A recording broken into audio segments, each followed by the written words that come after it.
Chapter 3. It is all so very strange, thought Laurel as she sorted through Holly's things, deciding what to pack. One minute she was thinking of coffins and funeral services, and the next, her baby was taking off to attend a boarding school. In both cases, Holly was leaving, but at least now she was alive and would be returning. This Hogwarts, continued Laurel mentally. I've never heard of it before. She had asked Dylan about the school, but he wouldn't say much. He only said that the school definitely existed, and that Harry had attended it when they were young. Dylan reluctantly agreed that it was probably the best school for Holly, given her medical condition. Yesterday, after Dylan had returned home with news about Holly, he had sputtered all sorts of strange stuff about wizards and wands. Laurel hadn't believed any of it. She hadn't argued because she was too relieved to learn of Holly's recovery. But today, Mr. Potter, Harry, seemed to confirm what Dylan had said, and Harry took it all very, very seriously. It was strange to think that Dylan had a cousin he had never once mentioned. Harry seemed very polite, quiet, and soft-spoken, unlike Dylan, who could be loud and opinionated. It was clear that Harry and Dylan had no affection for each other. Despite this, Dylan had gone to Harry when he thought all was lost for Holly, and Harry had come to help a little girl he had never known existed. Laurel looked over at Holly, who was sleeping soundly under the covers. Was it her imagination, or did Holly look even better than she had when she first jumped out of the car to greet her? It did seem miraculous how she had recovered, almost magical. Maybe there was something to all this witchcraft and wizarding stuff after all. By the time Laurel had finished packing for Holly, Harry had returned with dinner. But it was way too much food. Not only had he brought some fish and chips, as promised, he had brought milk, meat pies, salad, a roast chicken, mashed potatoes, 3 kinds of vegetables, a chocolate cake, a cheesecake, an apple pie, and more ice cream. It was more than enough food to last the week, let alone a single evening.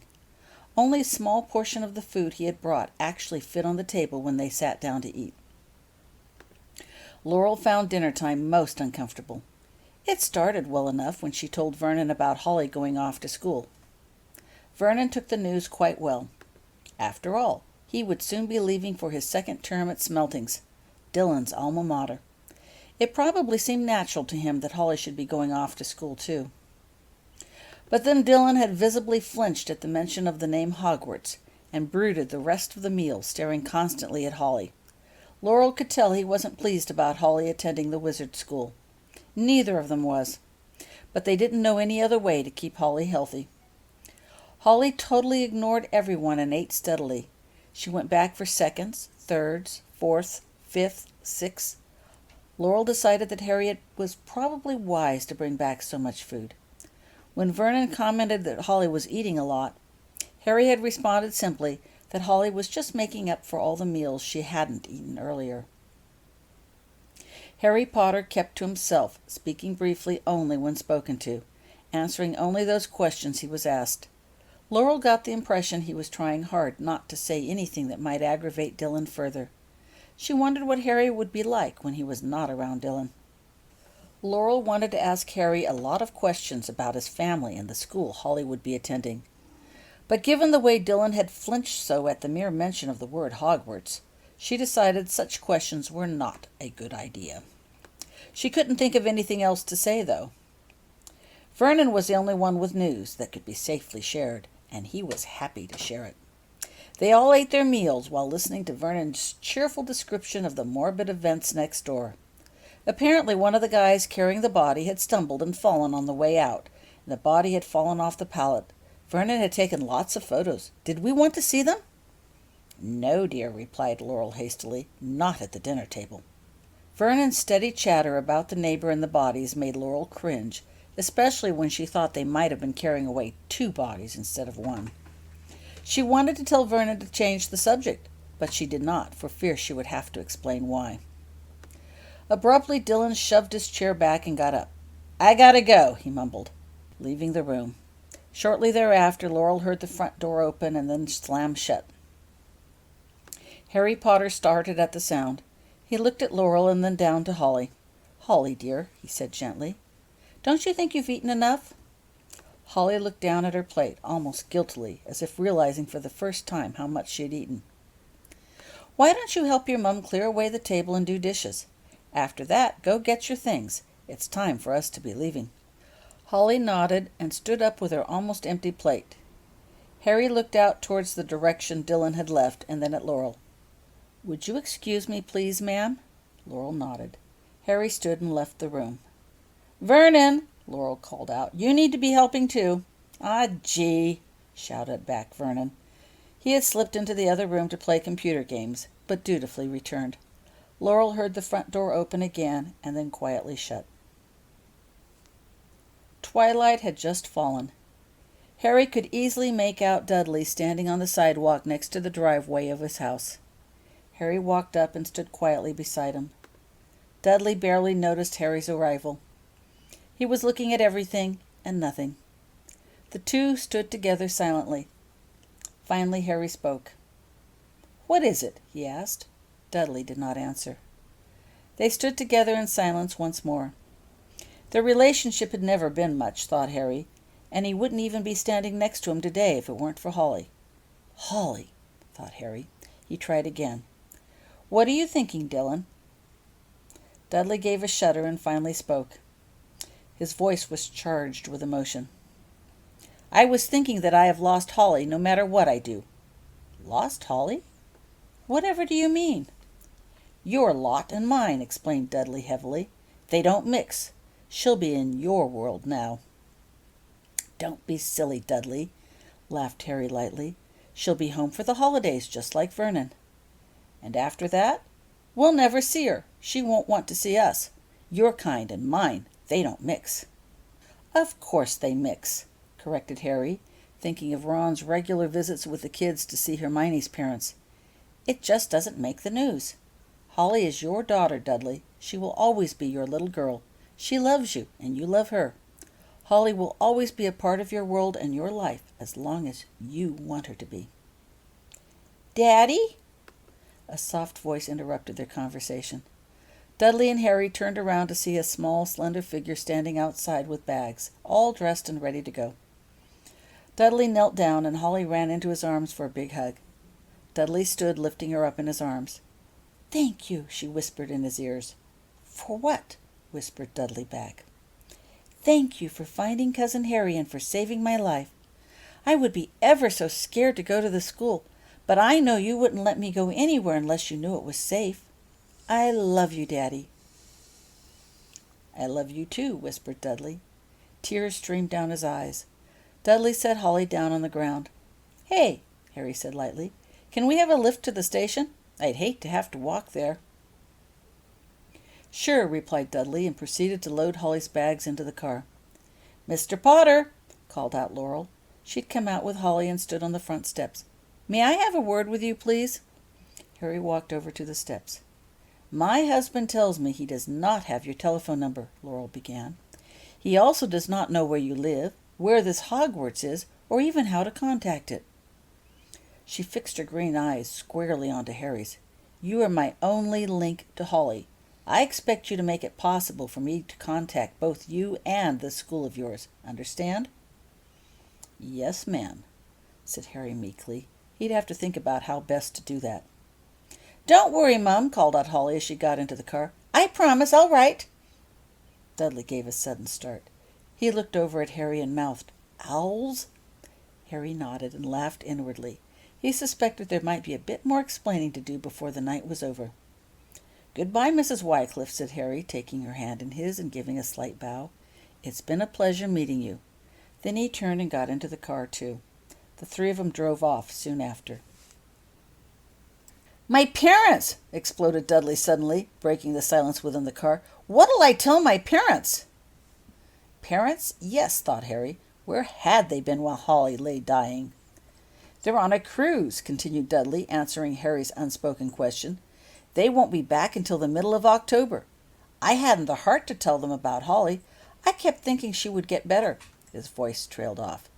Harry laughed at the thought of Dudley breaking the news to Aunt Petunia and Uncle Vernon about Holly and Hogwarts. "Tell them that Holly went off to school, like Vernon," he suggested. "You don't have to tell them which school." The ride to London was uneventful. Holly slept the whole way, as before. Mr. Potter had Holly's bags down and ready to go, waking Holly only after the train had come to a stop and it was time to leave. Bleary-eyed, Holly followed Mr. Potter as they left the station.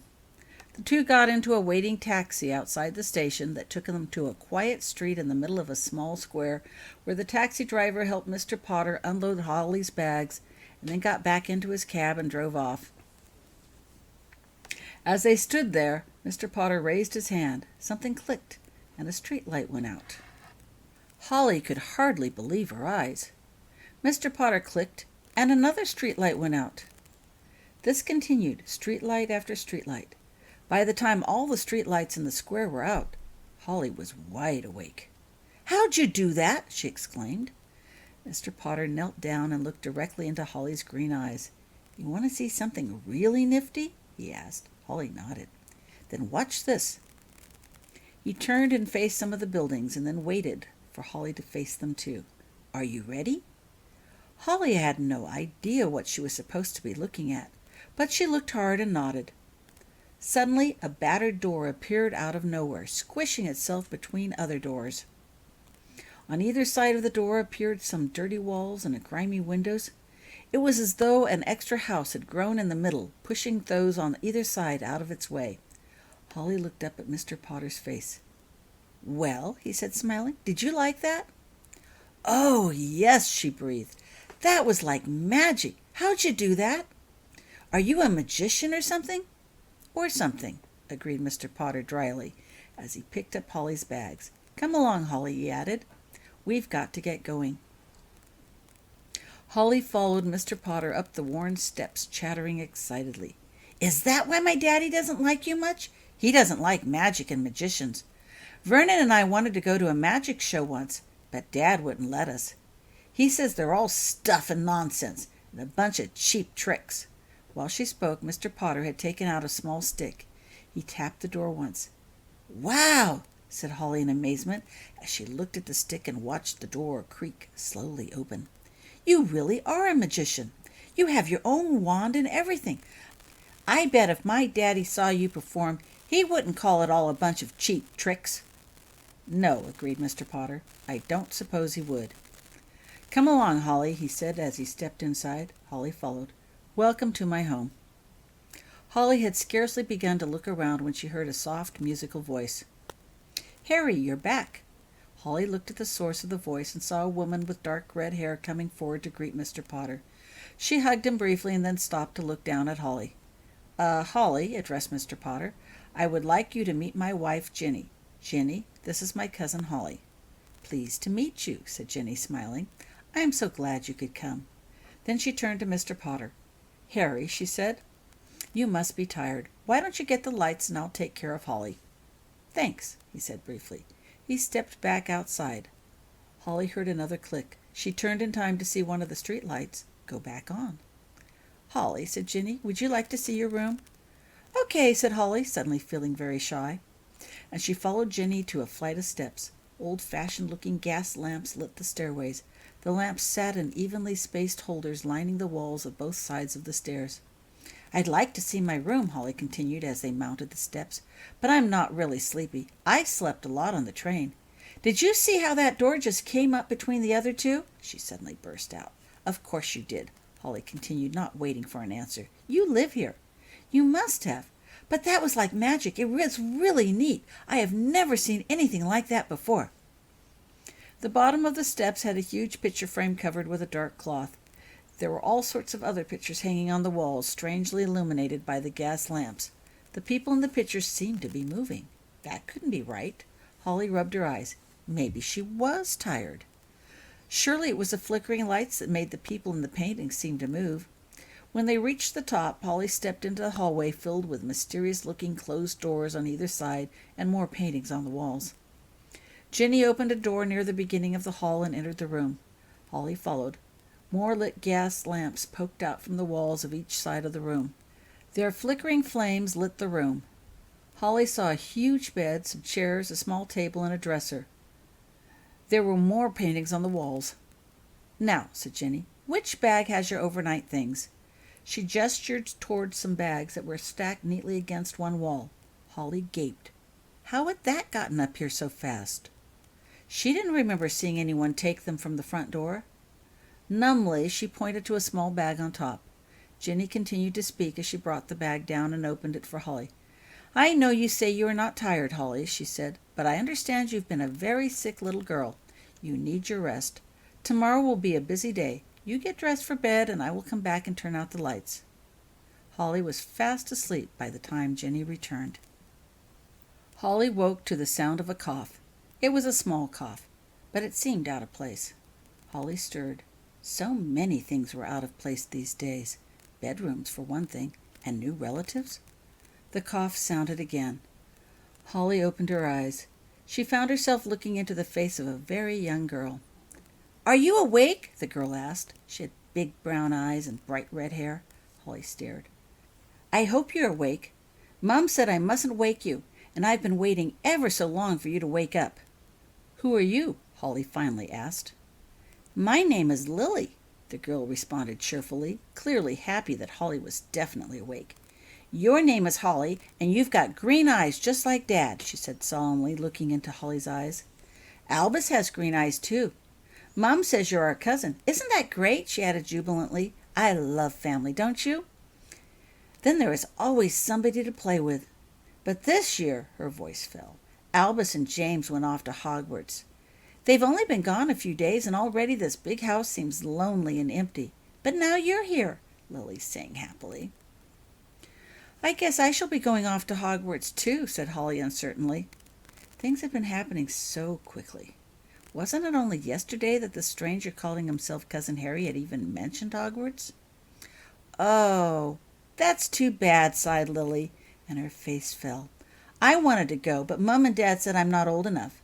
"Oh, well," she sighed with a toss of her head, "at least I have you for today. Mum says we get to go to Diagon Alley for shopping, and that's always fun. Anyway, I've got to go downstairs to tell Mum you're awake. Mum wants you to get dressed for the day, and when you're done, come down to breakfast. Creature made a big breakfast for you. It's in the kitchen." "Creature? He's our house elf," said Lily. "He's nice. He makes delicious food and plays with me sometimes when he's not busy. Gotta go," she announced as she left the room. "Mom, she's up!" Lily called out while she thumped down the stairs. House elf? Elves didn't exist, did they? Holly dressed hurriedly. She had to get downstairs to see for herself. Holly had no problem finding the kitchen. It contained all the talk and familiar sounds of dishes clinking. "Where is he?" Holly asked breathlessly as she entered the kitchen. "Where is who?" asked Jenny. She was standing next to Lily. "Lily, dear, you need to finish all the questions on page 53 using complete sentences." "Must I?" moaned Lily. "Certainly," replied Jenny calmly. "We're going shopping later, and by the time we get back you'll be way too tired to finish your lessons." Lily grumbled. She picked up a feather, dipped the pointed end in a bottle of ink, and turned her attention to the open book in front of her. "The elf!" stated Holly excitedly. "Where's the elf?" "What? Oh, Creature. He's out and about somewhere cleaning, I suppose," answered Jenny. "Creature is shy with strangers," added Lily, looking up from her book. "Can't I just do half the questions?" she begged. "Certainly, my dear," replied Jenny. Lily smiled. "And then you can do the rest while Holly and I are out shopping. I'm sure Creature will be happy to supervise," Jenny added. "I told you before, all your schoolwork must be done first, or you don't come with us to shop. It was your choice to sit in Holly's room and wait for her to wake. Now get to work, young lady." "Yes, Mom," sighed Lily, and she returned her attention to the book. "Good morning, Holly," greeted Jenny with a smile. "Would you like some breakfast?"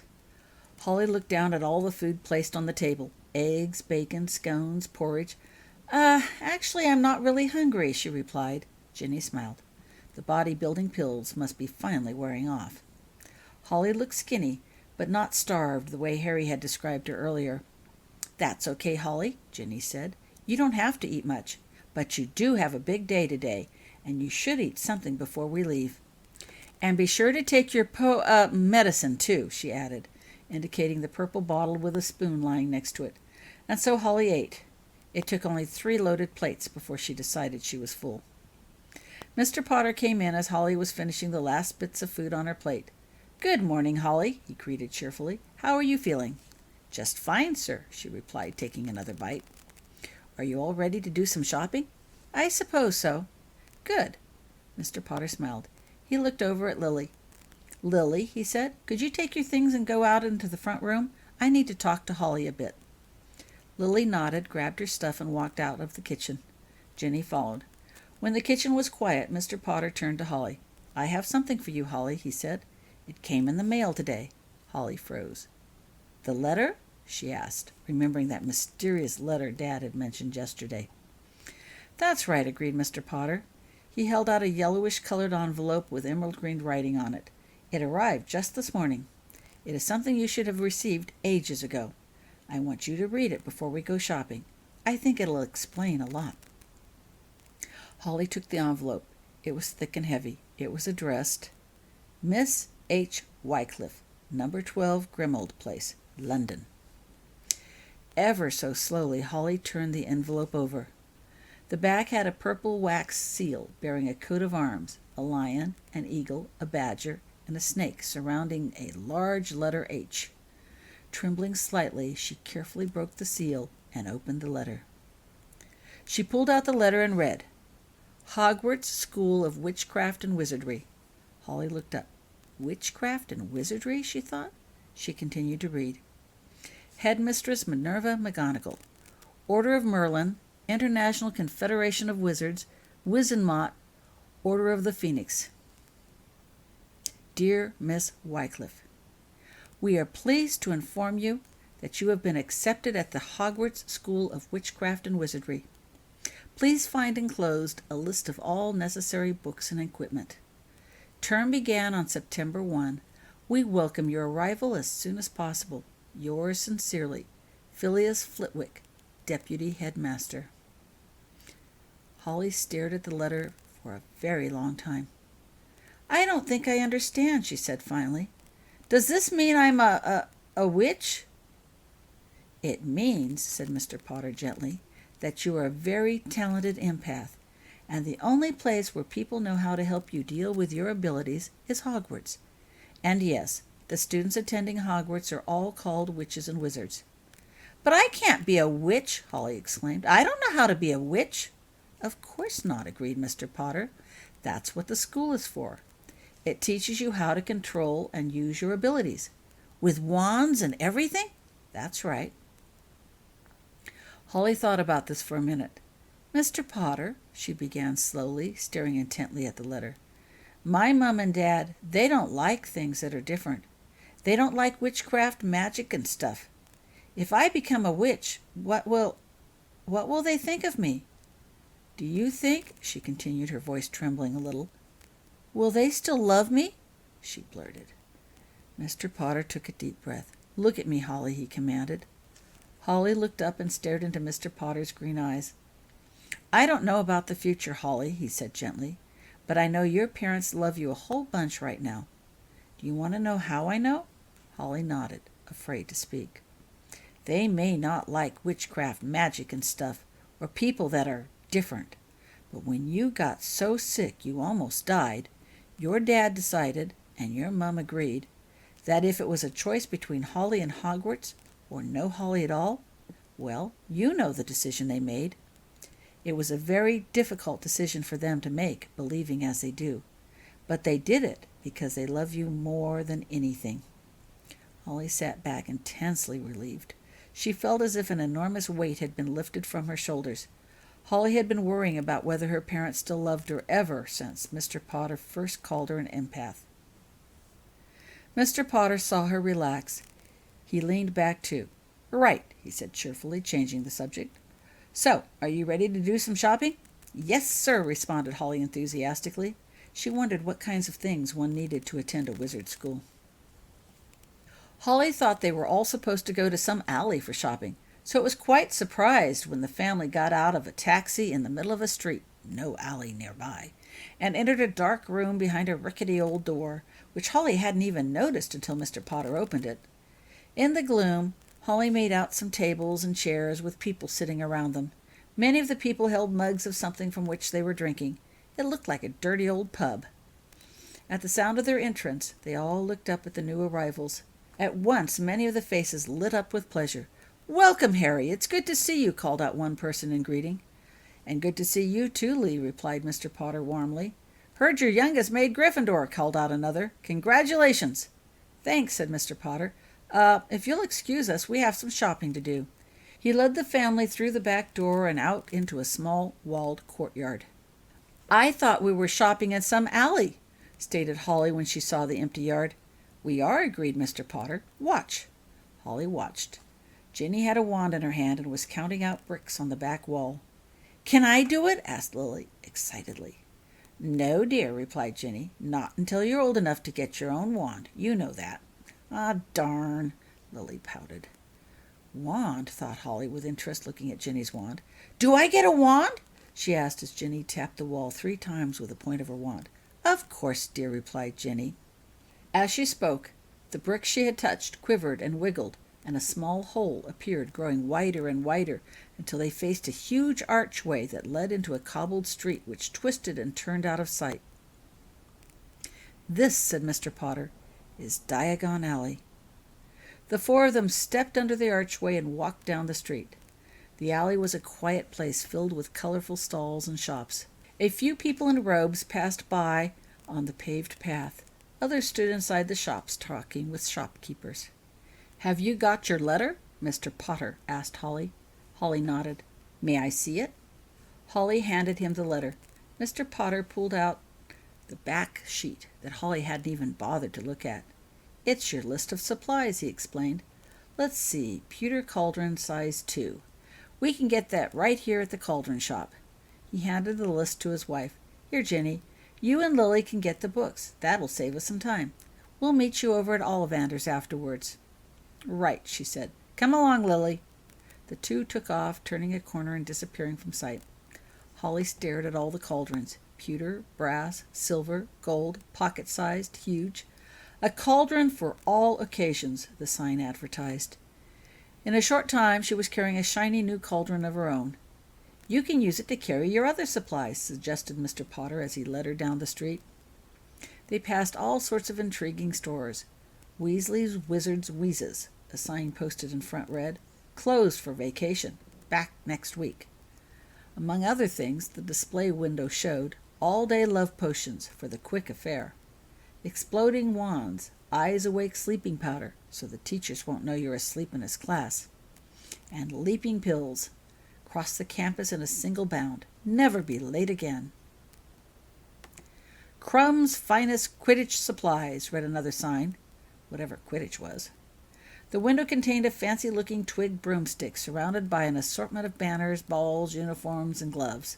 Holly could also see, in back, what seemed like a poster with people on broomsticks, but she couldn't tell for sure as the figures kept moving off the poster.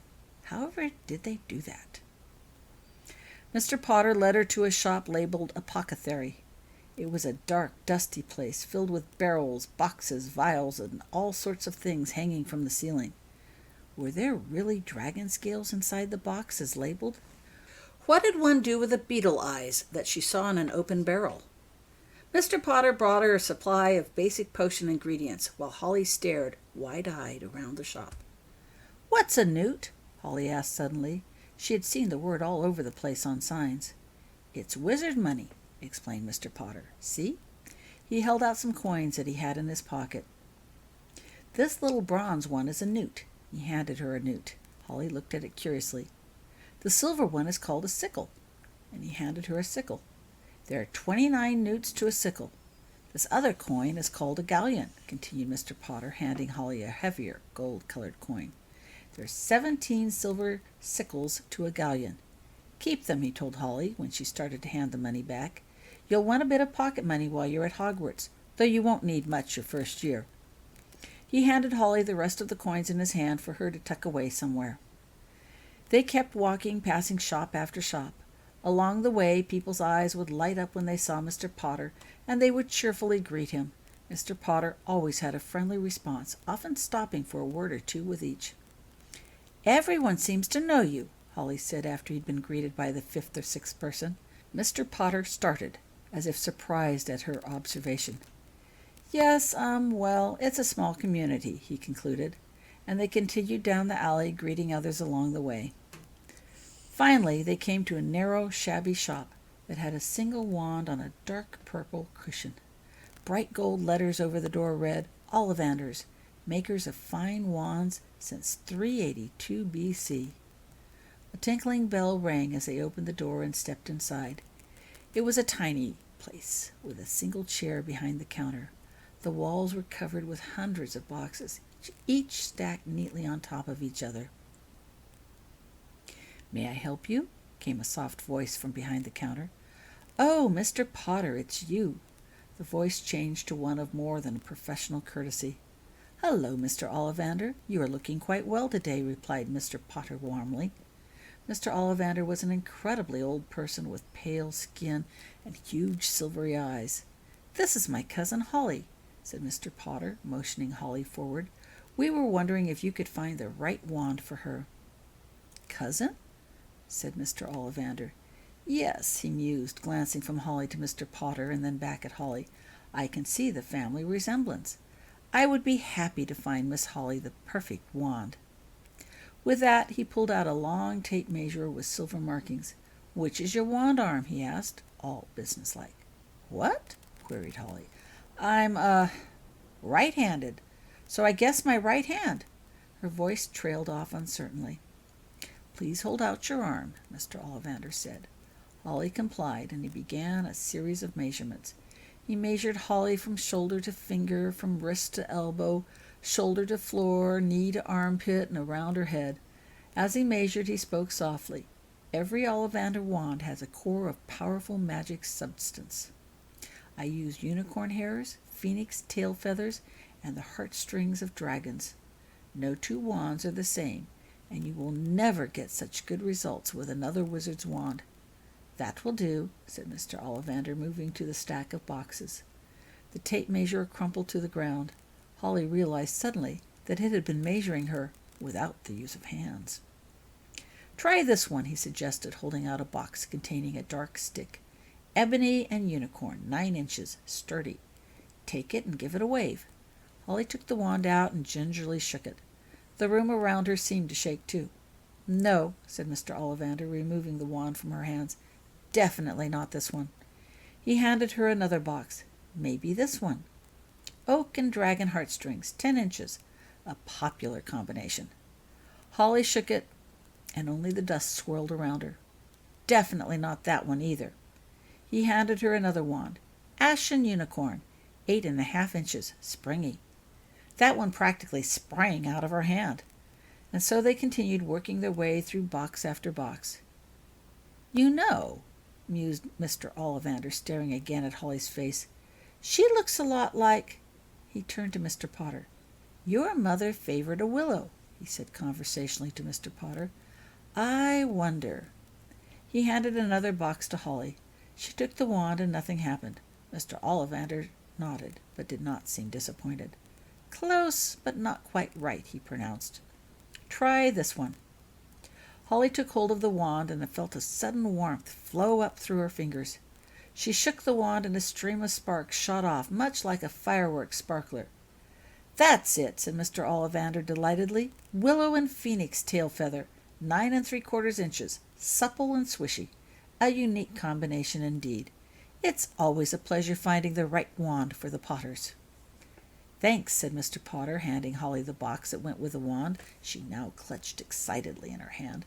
"Put the wand away for now, Holly. They'll show you how to properly use it at Hogwarts." Holly reluctantly replaced the wand back in its box and put the box on the cauldron. "How much?" asked Mr. Potter. "No charge for you, Mr. Potter," said Mr. Ollivander. "My gift to the little girl, I insist." "Nonsense," laughed Mr. Potter. "However will you manage to stay in business if you insist on giving away your wands?"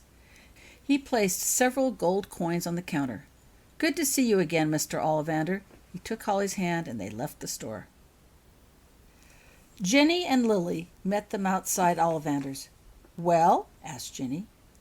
"Willow and phoenix," said Mr. Potter delightedly. "It's a real beauty." Jenny smiled warmly. "That's terrific," she said. "Now come with me to Madame Malcolm's," she told Holly. "You need to be measured for your robes and uniform." Jenny handed the list to Mr. Potter. "You can get the rest of the items on here that are not yet crossed off while we're getting the robes done, okay? We'll meet you at Bertie Bott's afterward." "Right," agreed Mr. Potter, and he vanished behind another corner while Holly found herself trailing along behind Jenny and Lily. Madame Malcolm was a short, cheerful lady who immediately directed Holly to a stool when Jenny explained her purpose. "A rush job for Hogwarts? No problem," she said, smiling. "We're not busy now." Madame Malcolm slipped a black robe over Holly's head and began pinning. "You'll be wanting a set of house clothes, too, I suppose?" "Yes," agreed Jenny. "And we want the self-washable kind, if you would. They wear ever so much better." "Of course." When Holly got off the stool, she was led to some shelves full of skirts, sweaters, shirts, and ties, and all sorts of other kinds of clothing. Everything was either white or gray with white stripes. "Rather drab," thought Holly.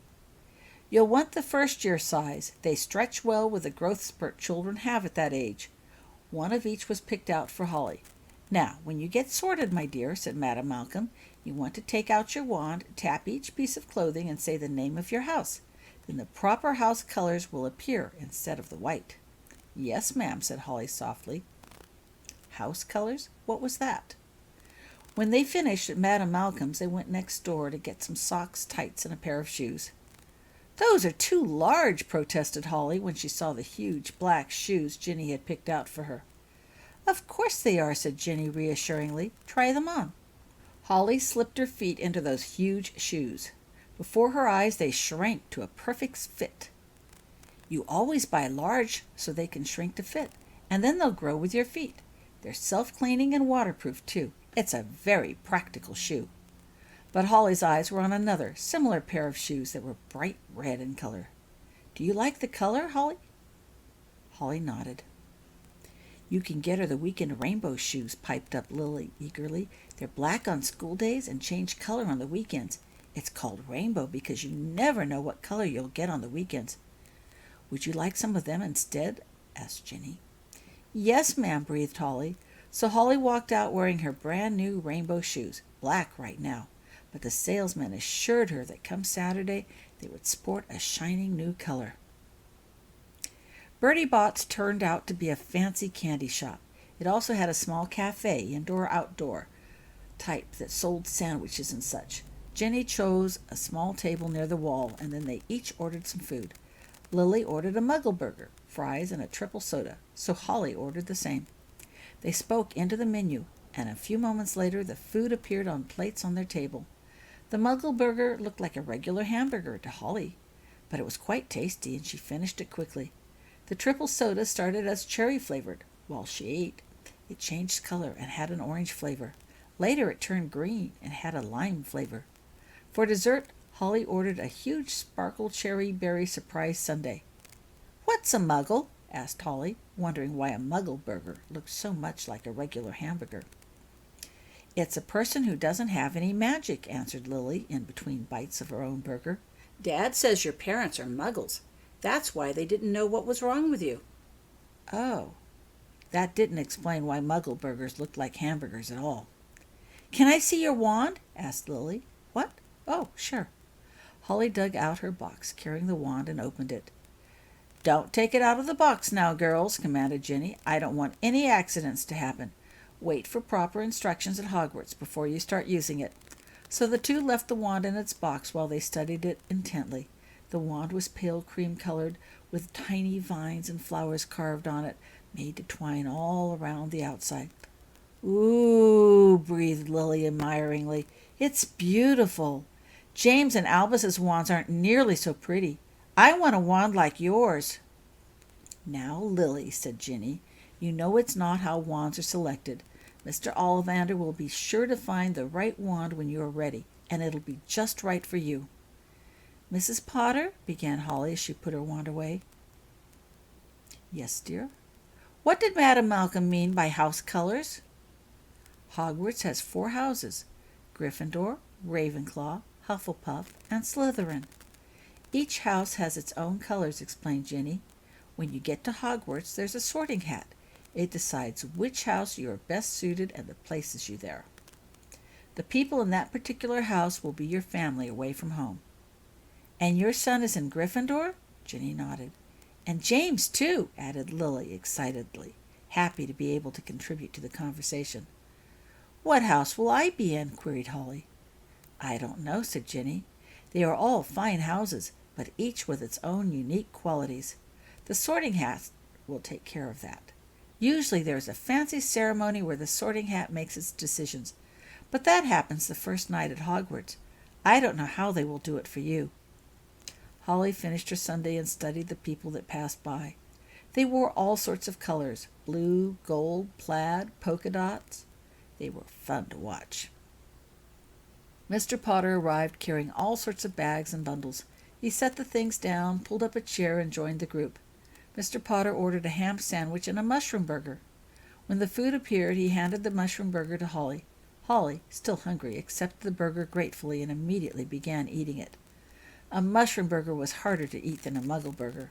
It tasted good, but it kept on puffing out like a squishy mushroom each time she opened her mouth to take a bite. "Have we gotten everything on the list?" inquired Jenny. "Almost," replied Mr. Potter. "Holly, there's one last thing to get. Your letter says that you may bring," he pulled out the list and read directly from it, "an owl, or a toad, or a cat. Now," he continued, folding the list and putting it away, "owls are very useful, but I don't think your dad would like it if you got an owl. And though Vernon may enjoy a toad, I don't think that would be the right animal for you. What would you say to a cat?" Holly's eyes grew big. "A cat?" she said. "Oh, no. I can't have a cat. I'm allergic to cats." "Actually," corrected Mr. Potter with a smile, "your next-door neighbor on the other side, Mrs. Blakeson, the one with 3 children, she and all her kids are very allergic to cats. I don't think you're allergic at all." "I'm not allergic to cats?" whispered Holly. "Really?" Mr. Potter nodded, his eyes sparkling. "Then," concluded Holly, "I would very much like a cat." When everyone had finished eating, they trooped over to Felicity's Feline Emporium, another small shop. Its walls were lined with shelves. There were little ramps connecting all the shelves to each other. The shelves were filled with cats of all kinds: large cats, little cats, long-haired, short-haired, no-haired, black ones, white, orange, striped, tabby, calico. Baskets filled with more cats hung from the ceilings. All were connected to ramps leading to various lower shelves and to other baskets. None of the cats were in cages. They wandered up and down the ramps as they pleased, yowling in various tunes. Holly was pleased to note she didn't sneeze or sniffle once, despite the dusty, furry air, and she hadn't the foggiest idea how to select a cat. Suddenly, from above, there was a hiss and a responding growl. Holly looked up. The hissing and growling increased and sounded very much like a cat fight in progress.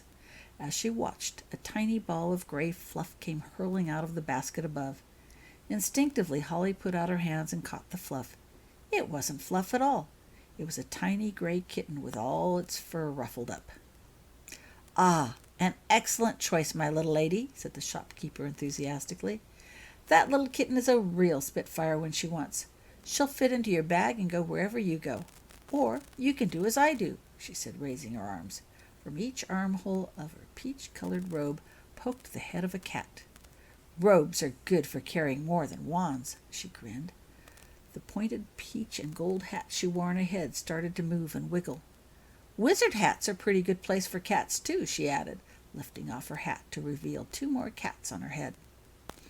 Holly looked down at the kitten. Unbelievably, it had curled up in the palm of her hand and had begun to purr loudly.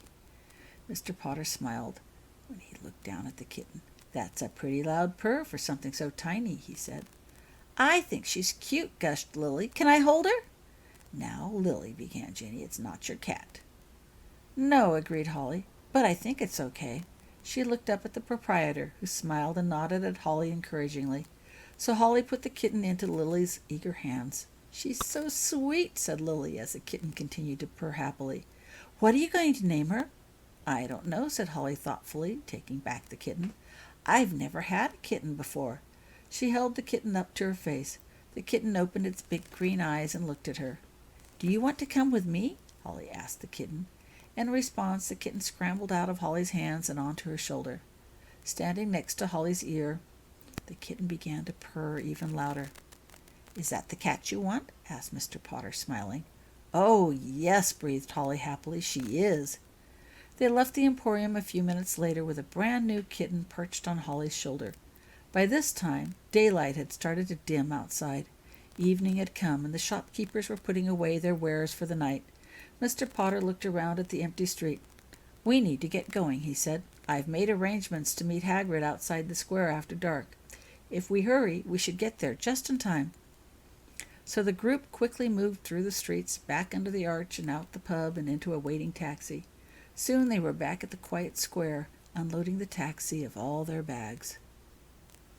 Once the taxi had left, Mr. Potter again held up his hand, began clicking, and the lights around the square began to go out.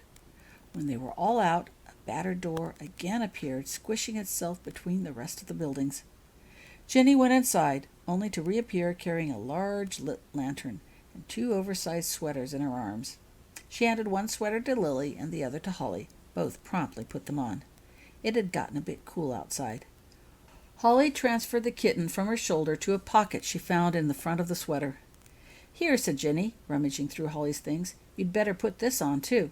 She held out Holly's robe for her. Holly put it on over her sweater. A loud rumbling sound of a motorcycle interrupted the peace of the night. It became louder and louder as a large motorcycle rolled into sight, stopping right in front of them. A huge, shadowy form got off the bike. Holly couldn't see much as he stood behind the headlight, but whomever the person was, he was so tall he towered over Mr. Potter. "Hagrid!" squealed Lily with pleasure. She ran and made a flying leap into the stranger's arms, to be caught and lifted over a meter into the air by the gigantic stranger. "Hiya, Lily!" Hagrid replied. "You're getting taller every minute. What you been eating? Grow powder?" Lily giggled. Hagrid shifted Lily to one side and turned to look at Mr. Potter. "Hello, Harry," he said cheerfully. "Good to see you." Lily started playing with Hagrid's bushy hair. "Hello, Hagrid," replied Mr. Potter warmly. "It's good to see you, too." Hagrid stuck out a big hand, and Mr. Potter shook that hand in both of his. "You too, Ginny," said Hagrid, nodding at Ginny. "You're looking lovelier than ever." Ginny smiled. "Hagrid, how's school?" she asked. "Just fine," he responded. "Just fine." He looked over at Holly. "Blimey, Harry, she looks just like—" "I wondered," interrupted Mr. Potter, who was also looking at Holly. "This," he continued, making introductions, "is my cousin Holly. Holly, this is Hagrid. He's agreed to take you to Hogwarts tonight. He's one of the professors."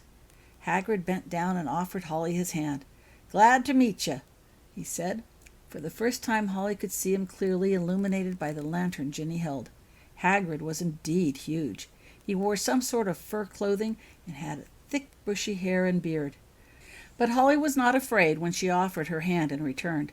Who could be afraid of someone with Lily happily perched on his shoulder and 2 stubby fat braids sticking out crazily on one side of his face? "Lily!" said Ginny, scandalized. "You take those braids out immediately. He's a professor. Treat him with respect." Lily frowned. "He's not my professor," she said sulkily. "Not yet." But she began to undo the braids she had placed in moments earlier. "Harry," said Ginny, "talk to her." Harry looked at Hagrid with the remaining comical braid still sticking out. He smiled. "No harm done," Harry said mildly. In truth, what Lily had done was probably the best thing possible. Hagrid could be imposing and a bit frightening at first glance. Harry, had gone off with Hagrid willingly, because the alternative was to stay with the Dursleys. Holly had no such incentive. Anything that made Hagrid less fearful to Holly was a good thing as far as Harry was concerned. Mr. Potter turned his attention to the motorcycle. "You've done wonders, Hagrid," he said. "I still can't believe you managed to find all the pieces and put the bike together again." "Just something to do in my free time," said Hagrid proudly. "You like it?" "I do indeed," said Mr. Potter wonderingly. "You'd never know it was in an accident. But what is that?" He looked at something hanging from the side of the motorcycle. "I've never seen anything like that before." In the flickering light, Holly could barely make out what seemed to be a chair of some sort attached to the motorcycle. "You don't think I'd let your Holly spend the night in a simple sidecar, did you? I found me a right comfy chair for her to sit in with nice high sides to lean against. Then I took it over to Hermione, and she put some safety spells on it to make sure Holly won't fall out." Thanks, Hagrid," said Harry faintly. "That was good thinking of you." Harry had chosen the motorcycle as a method of travel most familiar to Holly, thus least distressing. But with that crazy-looking chair attached to the bike... Oh, well. "Have you time for a spot of tea before you leave?" asked Ginny, interrupting Harry's thoughts. "Thank you, but no," replied Hagrid. "We've a long ways to go tonight, and I want to get to Hogwarts by daylight." Hagrid put Lily down. "Come along, Holly," he said. "Time to be going." Holly followed Hagrid to the other side of the motorcycle. "What about my things?" she asked. "They'll be transferred to Hogwarts separately, and be waiting for you when we get there," answered Hagrid as he removed the pillow and the blanket. "Up you go," he said, lifting Holly into the chair. It was indeed a very soft, comfortable chair. Holly leaned back, and Hagrid placed the pillow next to her for later use. Then he tucked the thick blanket all around her. "That'll keep you all nice and warm." Mr. Potter stepped forward. "Are you all ready to go?" he asked, looking into her eyes. "I guess so," said Holly. She was a little scared. She'd never ridden on a motorcycle before. "Don't forget to write your parents when you get settled." Holly brightened at that thought. "Then I can tell them all about Diagon Alley," she said excitedly. Mr. Potter gave a stop. Holly," he began. "You remember how you said your parents didn't like things that were different?" Holly nodded. "Well, I think you should wait and tell them all about the different stuff when you see them in person, if they ask. Okay?" "Okay," she said. "Give us a few minutes before you start the work," said Hagrid as he started the motorcycle. Harry nodded. He had a distraction ready to set off, so no one would be looking in Hagrid's direction when the two left. "Goodbye, Holly," he said. "Goodbye," chimed in Lily and Ginny, waving. "Goodbye," said Holly, as the bike started moving.